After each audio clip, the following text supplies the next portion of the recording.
Toronto Raptors have a major opportunity this offseason with how some of the storylines are playing out in this year's NBA playoffs. And frankly, this move is going to fire up a lot of Toronto Raptors fans. But if they do it, and if it ends up hitting, this is a major home run swing that could really change the course of this Toronto Raptors franchise, but obviously could also end up fairly messy, and the Raptors locked into an ugly contract extension. You saw the thumbnail. Essentially, Josh Giddey. If you've been watching this year's NBA playoffs, this dude has been a roller coaster. He's had some big moments in the first round. He's had some big moments over the course of the season, over the course of his entire NBA career, but definitely in the most recent playoff series against the Dallas Mavericks has had some stinkers, has had some bad games, to the point where he ended up getting put to the bench by the Oklahoma City Thunder and replaced for Isaiah Joe, obviously three-point sniper on that Oklahoma City Thunder team. And there's a lot of talk, there's a lot of chatter going on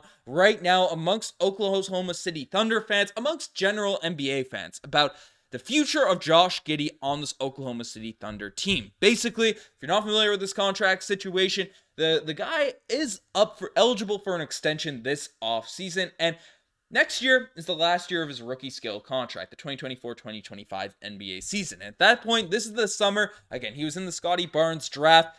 Similar with Scottie Barnes, this is the summer where guys end up getting extensions, end up getting their contracts, a lot of money, long-term deals to see whether or not they're going to stay with their team into the future. And Josh Giddey getting benched, Josh Giddey having a bit of a roller coaster sort of season with the Oklahoma City Thunder, and the number of young guys that they're probably going to have to, certainly going to have to pay in future years and future seasons. There's a lot of chatter about them trying to use Josh Giddey as a trade asset, as a trade piece to bring back a center, because that is the current hole on the Toronto Raptors, the Oklahoma City Thunder team. They need a big to, be able to bang down low with a Daniel Gafford, with a Derek Lively, as we're seeing this sort of season, and have Chet Holmgren be more of a natural help side sort of shot blocking defender, rather than having to bang down low with all of these fives night in, night out over the course of a season. So Josh Giddey is a guy that, looking at his stats, is only 21 years old. He's extremely, extremely young, right? 12 points per game, 6 rebounds, 5 assists this season.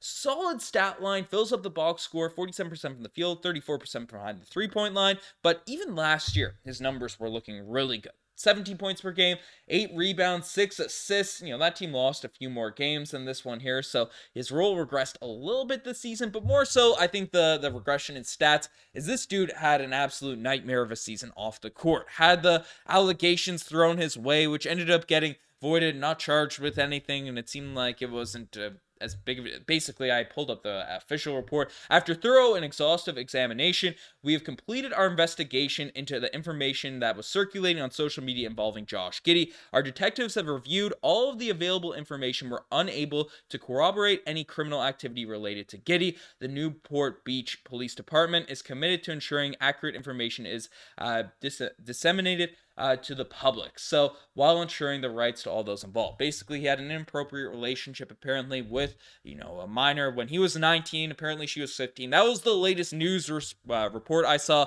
Was at a nightclub, was convinced that she was of age, able to get in there, but ended up not being the case, and then cut off the relationship immediately after he realized that she was in high school. That's the latest news, the latest updates I could gather regarding Josh Giddey amongst all the off-the-court stuff. So take with that how you will. There's no going to be foreseeable things in the future with that, but dealing with that over the course of this entire season, frankly, and even now in the playoffs, with all the Drake stuff, the Drake and Josh sort of Giddey memes that are going on at this point, that can't not have an effect on a basketball player, on a dude that's just 21 years old. So that's going to impact his play out there on the basketball court. That's just kind of how it goes with this being the case. So him not performing up to standards, him not playing that well, I think this could be a major buy low opportunity for the Toronto Raptors if they project, the guy that was averaging at 20 years old, 17 points per game, 8 rebounds and 6 assists.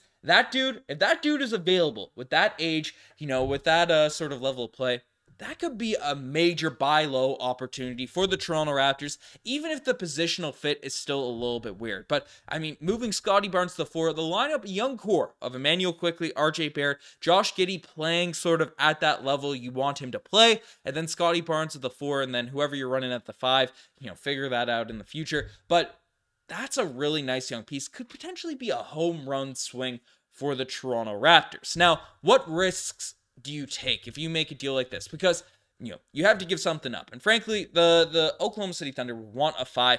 Jakob Poeltl would potentially be that dude. And there's been rumors about the Raptors potentially trading him, going in that younger direction, buying fully into that Scottie Barnes timeline. And Poeltl would be exactly what the Oklahoma City Thunder need. A guy that can bruise it down low, defend the big. So even if he can't make free throws down the stretch, Chet Holmgren can play the 5 in the last 3 minutes of any game. And then over the course of the 36 minutes per night, Jakob Poeltl is bruising down low with the Daniel Gaffords, with the Derek Lively's, all those guys. So you're minimizing risk of injury for Chet, but you're still also maximizing the potential, small ball lineups they have for that squad. Jakob Poeltl's under contract for a significant period of time. He's still not old himself by any means, just 28 years old, going to be 29 next season. So, I mean, Jakob Poeltl is kind of exactly the piece that they need. And given Josh Giddey's current kind of trade value, getting benched in the playoffs, and then the impending contract extension, I think if you could make the money work, again, you'd have to do some weird pieces with this, but